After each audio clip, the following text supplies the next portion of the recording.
Have you ever been scammed? How did that make you feel?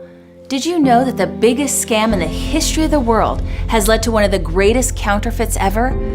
I'm Cami Utman, and I'll be sharing how to avoid the greatest counterfeit in the history of humanity. Welcome to Unlocking Bible Prophecies. The rise of an international pandemic, News about the coronavirus, polarizing global politics, the mismanagement and corruption, increasingly destructive natural disasters. Bushfires in Australia are a warning of what may be to come around the world. What does it all mean?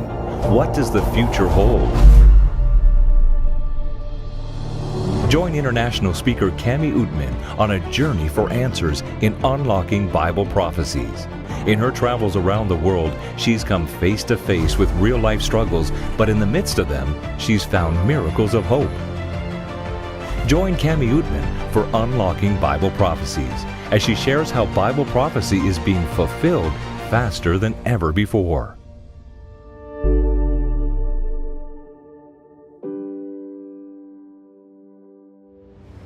Thank you for joining me for Unlocking Bible Prophecies. I have enjoyed so much the opportunity to share with each one of you. Now, if this is your first time watching, let us know by leaving a comment in the chat. I'm glad you're here. Now, if you have happened to miss yesterday's program on the Bible Sabbath, don't worry. Just go to awr.org/Bible and you'll find it in the archives. Last night, we saw that the Sabbath is the authentic seal of God. You may be wondering then, why do so many worship on a different day? Tonight, you may be shocked to find out the reason. Recently, I encountered a pagan village chief on a remote island who was also shocked by what he heard regarding the Sabbath. You'll have to wait to hear what he did next. Remember, you can click the link below to enroll in our online Bible school. Millions have found these lessons to be so important in their spiritual growth. You can submit a question to our live online Bible instructors as they are anxious to hear your questions and provide you with biblical answers. Would you like prayer over something you are struggling with? Then click below to submit your prayer request. Let's pray together now and then get right into our subject, the counterfeit.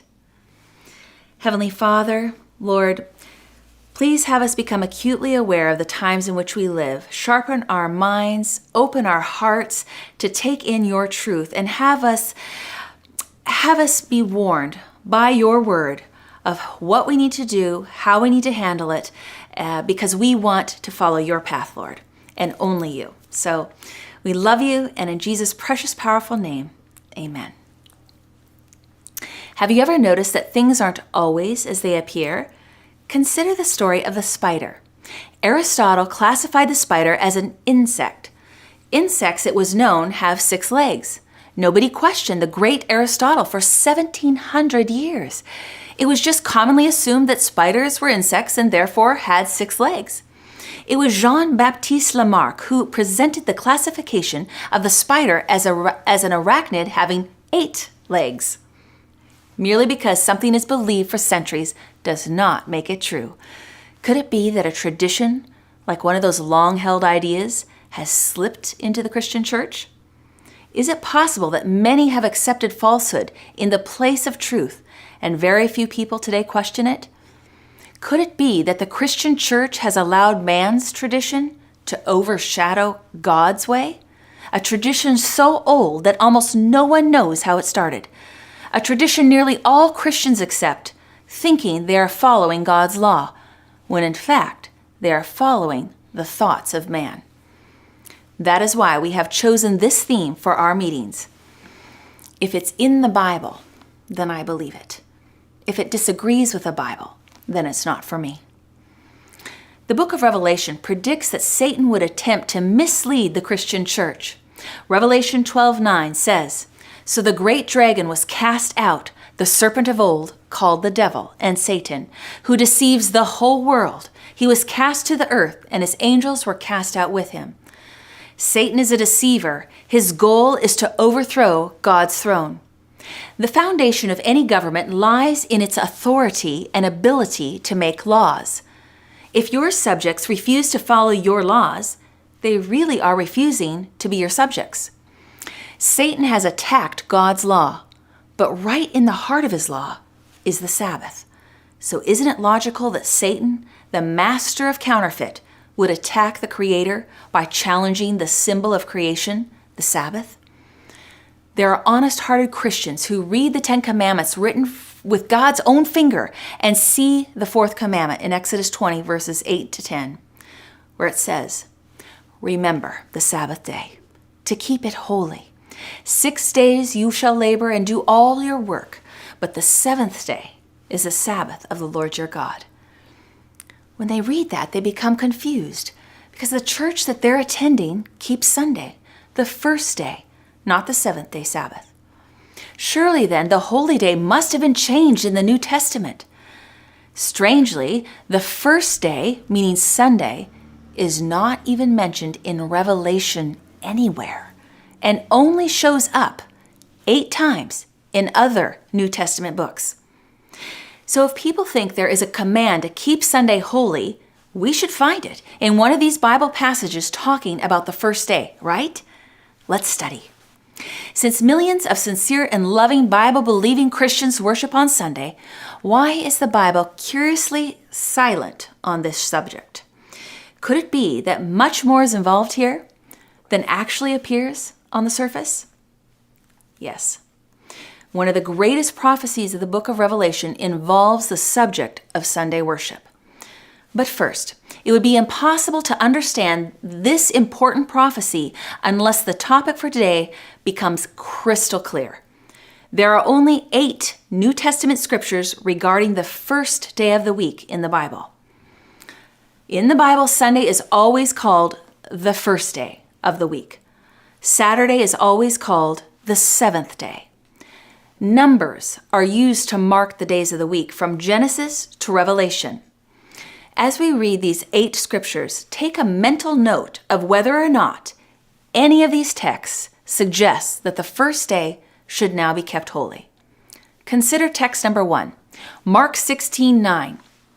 Now when he rose early on the first day of the week, he appeared first to Mary Magdalene, out of whom he had cast 7 demons. Here we see that Jesus' resurrection was on the first day of the week, Sunday. Christians around the world celebrate his resurrection on Easter Sunday every year. Let's go to text 2. Matthew 28, verse 1. Now after the Sabbath, as the first day of the week began to dawn, Mary Magdalene and the other Mary came to see the tomb. Note, the Sabbath is ending here in this verse, and then Sunday comes. Does this tell us that the first day of the week is now holy? No. Text 3, John 20, verse 1. Now the first day of the week, Mary Magdalene went to the tomb early, while it was still dark, and saw that the stone had been taken away from the tomb. Okay, let's stop and think. So far, do any of these 3 verses suggest that the first day is to now be considered holy? No. Text 4, Mark 16, 1-2. Now when the Sabbath was past, Mary Magdalene, Mary, the mother of James, and Salome bought spices, that they might come and anoint him. Very early in the morning on the first day of the week, they came to the tomb when the sun had risen. We know Jesus was crucified on Friday evening. Friday has always been called the preparation day because they were to prepare for God's holy Sabbath day, Saturday. Jesus then rested in the tomb over the Sabbath, the seventh day of the week, Saturday. And then Jesus rose on Sunday, the first day of the week. Sunday is the day of Jesus' resurrection. Text number 5, Luke 24:1. Now on the first day of the week, very early in the morning, they and certain other women with them came to the tomb. Okay, there is 0 instruction here that Sunday is now God's holy Sabbath. Text 6, John 20, verse 19. Then the same day at evening, being the first day of the week, when the doors were shut, where the disciples were assembled, for fear of the Jews, Jesus came and stood in the midst and said to them, "Peace be with you." Some say they gathered to inaugurate the keeping of the first day of the week, Sunday, as a holy day. But the disciples could not have inaugurated a new holy day in honor of the resurrection because until Jesus appeared in their midst, they refused to believe he was raised. And that's proven in Mark 16:14, when it says, "Later he appeared. He, Jesus, rebuked their unbelief and hardness of heart because they did not believe those who had seen him after he had risen." Okay, friends, so far, these 6 passages say nothing about changing God's holy Sabbath day to the first day, Sunday. But let's keep looking. We have 2 more texts that mention the first day of the week. Text number 7, 1 Corinthians 16, 1-2. "Now concerning the collection for the saints, as I have given orders to the churches of Galatia, so you must do also. On the first day of the week, let each one of you lay something aside, storing up as he may prosper, that there be no collections when I come." Paul is instructing to set aside some of their money at the beginning of the week, so they would have it ready for their Sabbath offering. You see, Paul was gathering funds for the Jerusalem Christians who were suffering from famine. So he wrote ahead of time to the churches that he would visit, asking that each believer put money aside weekly so it would be ready when he arrived. Okay, text 8, our final text, Acts 20, verse 7. "Now on the first day of the week, when the disciples came together to break bread, Paul, ready to depart the next day, spoke to them and continued his message until midnight." Does this text say to observe Sunday as a holy day, or that the seventh-day Sabbath was changed to the first day? No. The fact that they broke bread or celebrated communion at this service does not indicate the day was now holy, because the Bible says they broke bread every day. In Acts 2:46 says, "So continuing daily with one accord in the temple and breaking bread from house to house, they ate their food with gladness and simplicity of heart."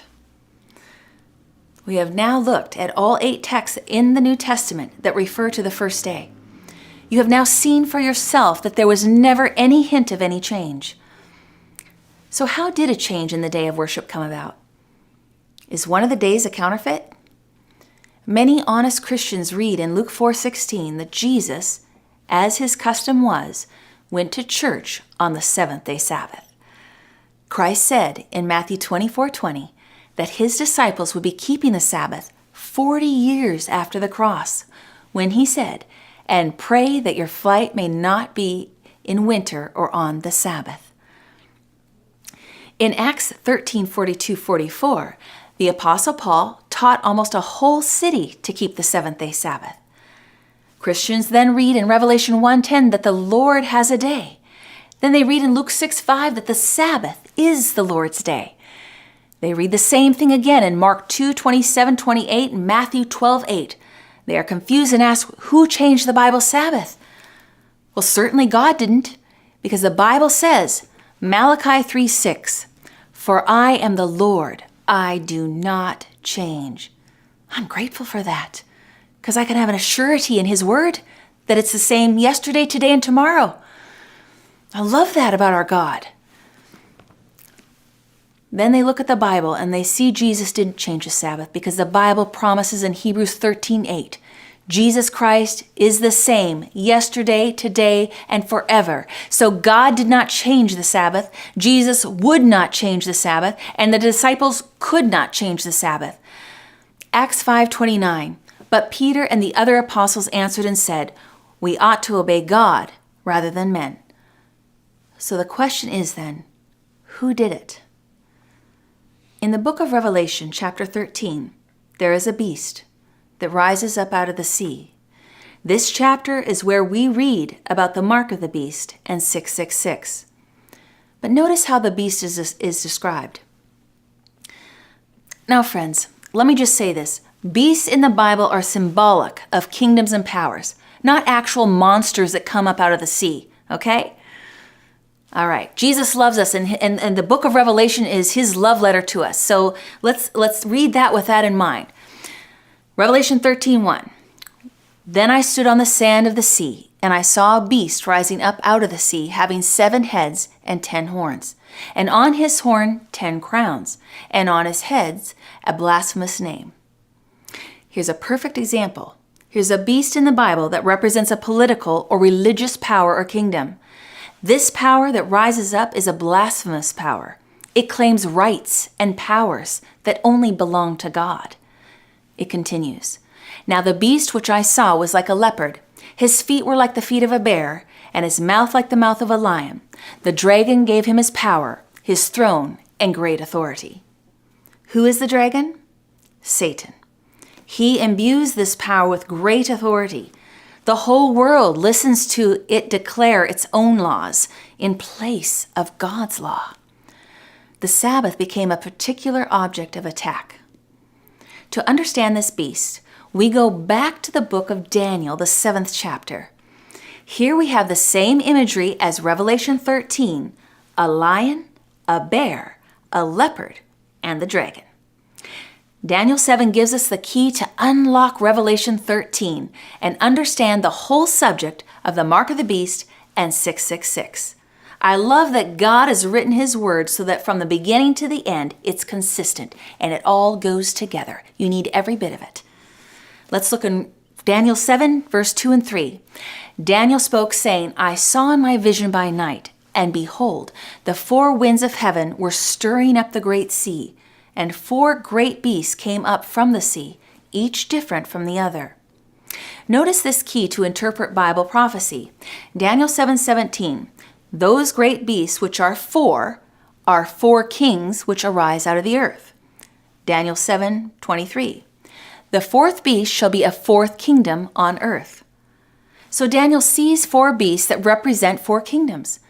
These four world-ruling kingdoms which start in Daniel's day take us down the stream of time. If you were with us on the first night for the first presentation, you remember we saw four kingdoms in Daniel chapter 2. Those metals in the image that represented Babylon, Medo-Persia, Greece, Rome, and divided Europe. This vision of the beast adds more information to the vision in Daniel 2. It brings to light a power from the time of divided Europe that would arise and attempt to change God's law. Let's look at how the Bible predicts these events and see clearly how history confirms what actually happened. Now the first beast, Daniel 7 verse 4, says, the first was like a lion and had eagle's wings. I watched till its wings were plucked off, and it was lifted up from the earth and made to stand on 2 feet like a man, and a man's heart was given to it. The first beast was like a lion with eagle's wings. Okay. When the archaeologists were digging in Iraq near the site of ancient Babylon, they found engravings on the walls of a lion with eagle's wings. In the ancient world, people knew that lions symbolized Babylon. Then another nation was to rise. Babylon wouldn't rule the world forever. Daniel 7, verse 5. And suddenly another beast, a second like a bear. It was raised up on one side and had 3 ribs in its mouth between its teeth. And they said thus to it, arise, devour much flesh. The combined kingdoms of Media and Persia overthrew Babylon. The bear of Medo-Persia, raising itself up on one side, represents the Persians overthrowing the first, Babylon, and then dominating the Medes. What does the bear have in its mouth? 3 ribs. You see, when Medo-Persia conquered the world, it first conquered Babylon, then it went northward and conquered Lydia, then southward and conquered Egypt. These 3 nations, Babylon, Lydia, and Egypt, represent the 3 ribs. Can you see how accurate Bible prophecy is? I love it. The third empire rises in Daniel 7, verse 6. After this I looked, and there was another like a leopard, which had on its back 4 wings of a bird. The beast also had 4 heads, and dominion was given to it. Greece became the third nation that was predicted to rise. We know that Alexander the Great was the most prominent Greek leader. He was just over 30 years of age when he conquered the entire then-known world, and so quickly. Can you see why Greece is depicted as a leopard with wings? But what do the 4 heads represent? Alexander the Great died when he was 33 years old. Unlike most kingdoms, Alexander's sons didn't take the throne. Instead, his 4 generals divided up the Greek Empire, and each took a portion to rule over. Thus, the 4-headed leopard. Friends, it is so important for you and me to know the prophetic rise and fall of these kingdoms. It matters because we must know for our futures that when the Bible warns that something is going to happen, we can believe it. And we believe that it does happen exactly as it says and right on time. We can assuredly take God at His word as He warns us, not to scare us, but to prepare us. Let's continue. The Bible describes a fourth empire, Daniel 7, verse 7.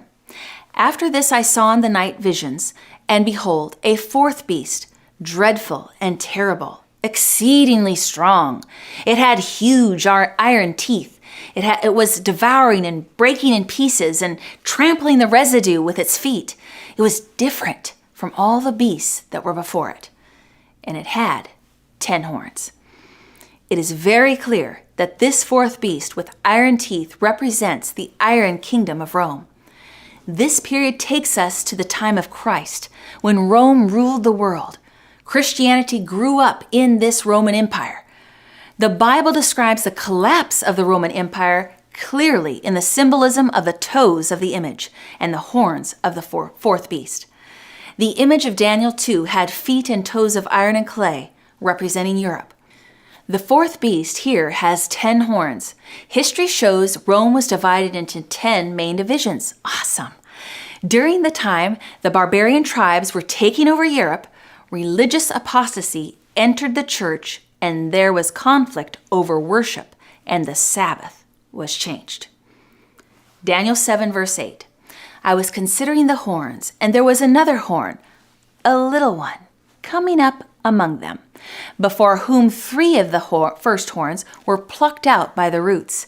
And there, in this horn, were eyes like the eyes of a man, and a mouth speaking pompous words. In Europe, among these 10 horns, there is another power that rises, a little horn, that's different from all the rest. The Bible gives us evidence to clearly identify this power. First, this little horn comes up among the first 10 horns. So if the 10 horns are divisions of Rome, then this little horn has to come up within Western Europe. This little horn doesn't come up in Asia, Africa, or the Americas. Its roots are in European soil. Secondly, the Bible says this little horn would arise after the 10 horns. So then it cannot come up at all in the days of Babylon, Medo-Persia, Greece, or Rome. It has to come up after the fall of Roman Empire. Be clear on that, friends, because there's a lot of other theories out there that are not biblical. It has to come up after the fall of Rome. The Bible also says that this little horn has eyes like a man. Eyes represent intelligence, but it is a man's wisdom, not God's. It is a human, religious system based on man's teachings, which would rise out of Rome. Notice the Bible says in Daniel 7:24 that it is diverse or different than all the rest. It says, he shall be different from the first ones. Because it is not primarily a political power, it is also a religious power, a religio-political power. What would this power do? It would attempt to change the very law of God. Daniel 7:25 predicts, he shall speak pompous words against the Most High. He shall persecute the saints of the Most High, and shall intend to change times and law. Might that be the Sabbath? Can you think of any greater words against the Most High than claiming to have the authority to change God's law? This is obviously speaking about divine laws, not insignificant tax or political laws. Daniel 8:12 tells us that this little horn, power, would cast truth down to the ground. He did all this and prospered. So coming out of the old Roman Empire, a religious power would rise. It would be small at first, but it would become extremely powerful. It would use its power to claim authority, to change the very law of God. History records for us a gradual change that took place from Sabbath to Sunday. Dr. John Eady documents the roots of this change in his Bible Encyclopedia on page 561. He says, Sabbath, a Hebrew word signifying rest. Sunday was a name given by the heathens to the first day of the week, because it was the day on which they worshipped the sun.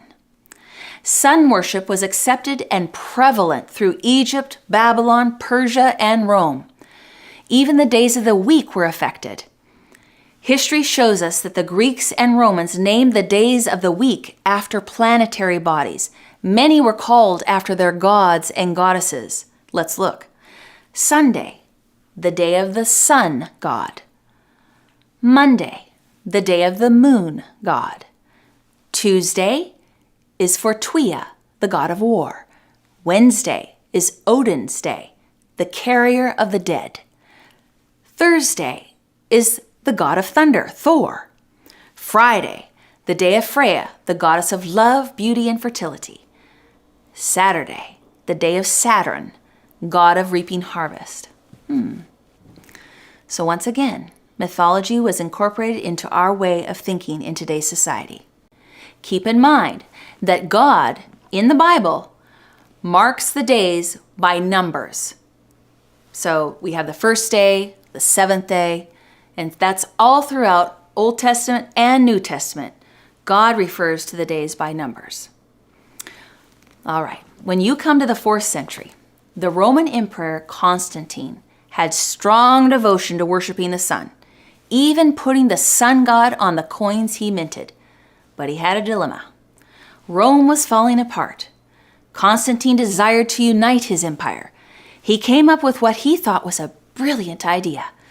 Why not unite the empire around Sunday worship? You see, Constantine had looked up at the sun before a battle and saw a cross of light above, and with it, the Greek words meaning, in this sign, conquer. Constantine commanded his troops to adorn their shields with a Christian symbol, and thereafter they were victorious. Here comes the combination of sun worship and Christianity. Constantine's decree in 321 AD says, on the venerable day of the sun, let the magistrates and people residing in cities rest, and let all the shops be closed. In an attempt to unite the empire, Constantine issued the first Sunday law. In the days of Constantine, he marched his armies through a river and then deemed them baptized. That's just a bunch of wet pagans. Here, church and state joined hands in an attempt to Christianize the pagans and unite the empire. The Roman government and the Roman church united. And here's an amazing statement that is really incredible. It's from March 1994 in the Catholic World, page 809. Quote, the sun was a foremost god with heathendom. There is in truth something royal, kingly about the sun, making it a fit emblem of Jesus, the Son of Justice. Hence, the church in these countries would seem to have said, keep that old pagan name, it shall remain consecrated and sanctified. And thus, the pagan Sunday, dedicated to Balder, the mythic sun god, became the Christian Sun Day. Do you see how Sunday came into the church? Christians, to escape persecution, had for several years been asking to distinguish themselves from the Jews. Sunday gradually became emphasized because of Christ's resurrection, and gradually church leaders, to make the pagan sun worshipers more comfortable, began keeping Sunday in place of the Bible Sabbath. Constantine wanted to unite his empire, and Roman church leaders wanted to convert the pagans. So Sunday became the vehicle to accomplish both. The biblical Sabbath was changed by the Roman church and state.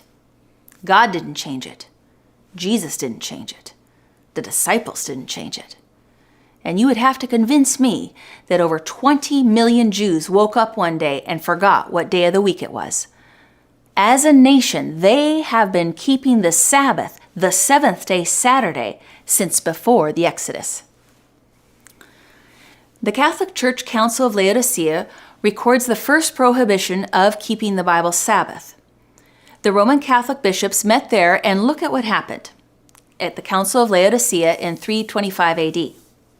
Quote, "Christians shall not Judaize. That is, they shall not keep the Sabbath and be idle on Saturday. But the Lord's Day they shall especially honor, and as being Christians shall, if possible, do not work on that day. If, however, they are found Judaizing, they shall be shut out from Christ." End quote. So here is a church council that unites with the Roman government under Constantine and says we are shifting the authority of Sabbath to Sunday. This will unite the empire and distance us from the Jews.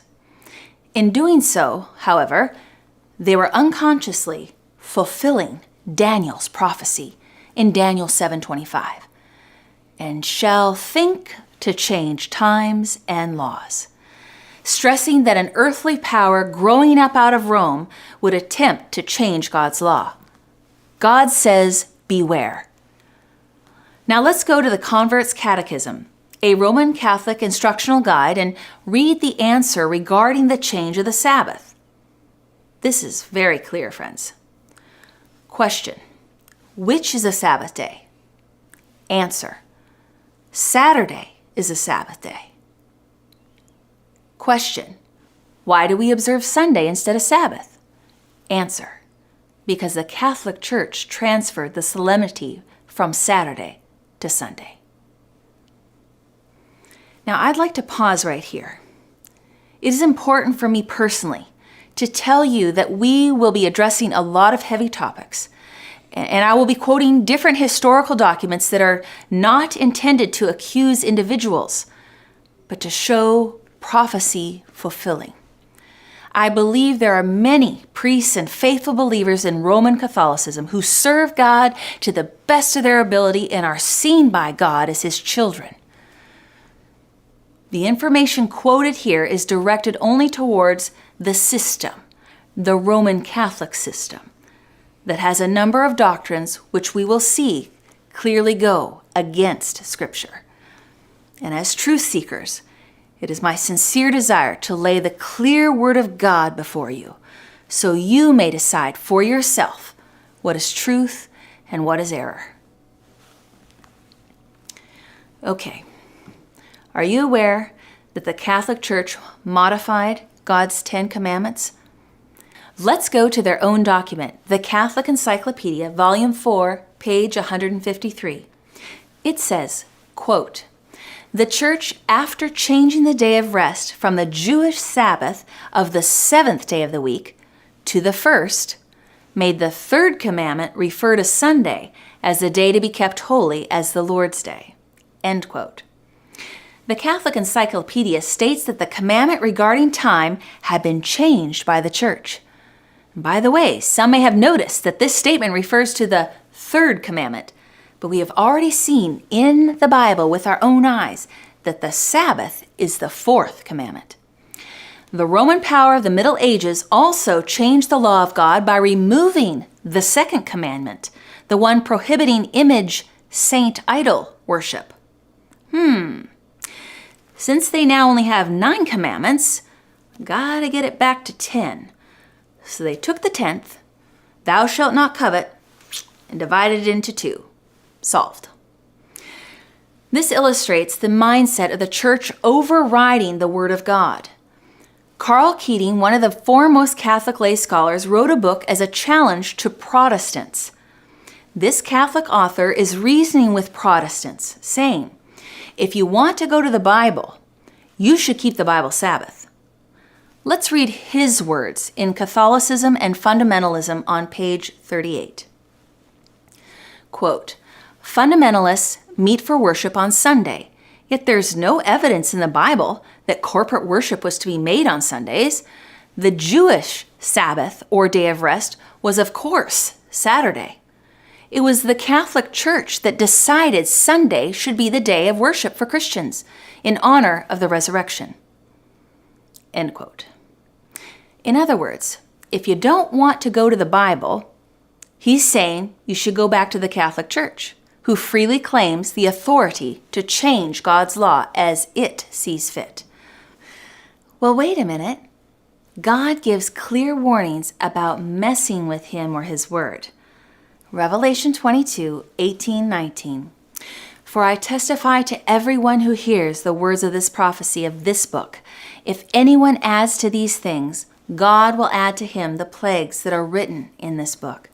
And if anyone takes away from the words of the book of this prophecy, God shall take away his part from the book of life, from the holy city. This is serious, friends. Then in Matthew 15:3-9, he, Jesus, answered and said to them, why do you also transgress the commandment of God because of your tradition? Thus you have made the commandment of God of none effect by your tradition. Hypocrites! Well, did Isaiah prophesy about you, saying, these people draw near to me with their mouth and honor me with their lips, but their heart is far from me, and in vain they worship me, teaching as doctrines the commandments of men. Sunday sacredness has came from the tradition and commandments of men. Who will you follow, God or man? The issue is much more than a matter of one day versus another. The issue is, what is your guide? Is it the Bible or is it tradition? The issue is, does any human church or human religious leader, for whatever reason or motive, have the authority to change God's law that was written with his finger on those tables of stone? It's all about who has the authority. Who do we demonstrate who we worship? The rebellion of Satan revolves around worship. It is the theme of right or wrong, and it began in Genesis. The story of Cain and Abel depicts two types of people who travel two different paths in life. One worshiped the way God prescribed, and one definitely did not. Which one was blessed and accepted by God? Which one's pride led to murder and was cursed by God? While Cain and Abel were raised by the same parents, they had held different attitudes about God and his authority. This is where their paths diverge. Abel saw the mercy of God in the way the Creator provided for the redemption of the human race. But Cain rebelled against God in his heart. The distinction may not have been obvious until it came time to bring their sacrifice before God. The drama between Cain and Abel is really about the struggle between Cain and himself. Although Cain was given a chance to turn around, he held ever more tightly to his stubborn pride and stumbled further away from God. God's plan for salvation is not negotiable. It is a gift. The human heart, when it clings proudly to self and tradition, stumbles on a slippery downhill slope of destruction. God constantly reaches out to those who rebel to give them an opportunity to make a turnaround, a repentance. You are not born a winner, and you are not born a loser. You are born a chooser. Choose you this day whom you will serve. Often Satan's strategy is to cause me to ignore or break just one of God's commandments. James 2:10-12 tells us why. For whosoever shall keep the whole law and yet stumble in one point, he is guilty of all. God's law is like a 10-sided fortress. Only one side needs to be broken down to permit the enemy to enter. Give the devil an inch, and he will become your ruler. To give up the Bible Sabbath, given by God as a sign of his creative authority, does matter, friend. I choose to follow what God gave to Adam in the Garden of Eden. I choose to follow the examples of Christ himself. What about you? God says the Sabbath is a great sign. It's a sign of our loyalty to Christ. It is a sign we believe he created our world. In the Garden of Eden, Satan said to Eve, "What difference does a tree make? All trees are alike." And Eve lost Eden because she bought that lie. And many Christians today are buying into a deception. People say, "What difference does a day make? All days are alike." With God, all days are not alike. One day was blessed by God, the seventh. One day was sanctified by God, set aside, and God rested on only one day, the Sabbath. The issues that we are dealing with are issues of authority, issues of obedience. Our choice is the Bible or tradition, Jesus or religious leaders, God's law or man's dogmas, God's instruction or human teaching, God's way or man's way. Does this mean that everyone who keeps Sunday is lost? No. There are many Sunday-keeping Christians who love Jesus. Everyone who keeps Sunday is not lost. They may be living up to all the light they know. The difference is when they learn more and are they willing to follow it? This makes me think of Perfecto, in a remote village high in the mountains of Mindoro, Philippines. There he lives as an influential pagan chief. You see, spiritualism and local lore were his way of life. Sometimes people would visit the village and try to convert him to Christianity, but what they said was different from what they practiced, and the confusion annoyed him. He would tell them to go away. Then he would find comfort in his prized possession, his radio. He only listened to one station because it played the music that he liked. And one day after his favorite song ended, a new program came on which caught his attention. The broadcaster talked about the seventh-day Sabbath as the true day of rest. This was new to him and was different from what other Christians had professed. Happily, he went to the Sunday keepers in his village and told them that they were worshiping on the wrong day because of what he had heard on the radio. He was surprised when these people showed a real interest in what he shared. After that, he called the whole village together to listen to his radio. Everyone loved the program. The next day, they all gathered together, hoping to hear more. They rejoiced when the program came on. Perfecto was convinced that what he was hearing was the truth. He sought out the radio broadcaster and told him that his whole village wanted to be baptized, all 77 of them. The Bible truth changed not only his life, but the life of the entire village. I'll never forget seeing Perfecto coming up out of the water and raising his hands to Jesus at his baptism, where 1,400 other souls joined him in giving their lives to Christ. In Revelation 14:12, God's word says, "Here is the patience of the saints. Here are those who keep the commandments of God and have the faith of Jesus." In the last days of Earth's history, God will have a group of people who love Jesus. They love him so much that they obey at all costs. Like the one woman who made her way to the baptismal site at a nearby lake. She had attended prophecy meetings just like this, but her husband had disagreed with her attendance. So on the day for her to be baptized, she left the house in her white robe, and her husband secretly followed her. He grabbed a machete and held it behind his back. The pastor was calling for the people to enter the water, and as she made her way, her husband abruptly stopped her and threatened that she better not take one more step or that'd be her last, as he slowly revealed the knife behind his back. She continued as the water reached her ankles, then her calves, then to her knees, and she whispered, "No one will stop me from taking Jesus as my Savior." Well, he aggressively challenged her, "Not one more step." And she closed her eyes and moved forward, saying, "I give myself to Jesus. I learned the truth and I will not turn back." Tears began to fall from her eyes, and what she didn't see were the tears falling from her husband's eyes. Suddenly, there was silence as everyone was watching. The husband raised his knife only to drop it and declare, "If you're willing to give up your life for this Jesus, then I want to know him too."